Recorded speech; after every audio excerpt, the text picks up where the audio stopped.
missed him at? Was he just coming? Was he coming through the hallway? No, he was coming from the kitchen and there. All right.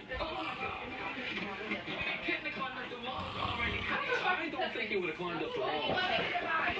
We should not have to spit my house until he got in my house. Could have. Lots of places he could have came in. He's not in your snake basket. I think where he probably went, there's a couple spots in here. He might be down in the basement. I don't think the snake would have climbed up the wall there. So I think he may have gone down between the baseboards. There's a nice little gap between the baseboard and the back here. You got a hammer? I could pull these baseboards.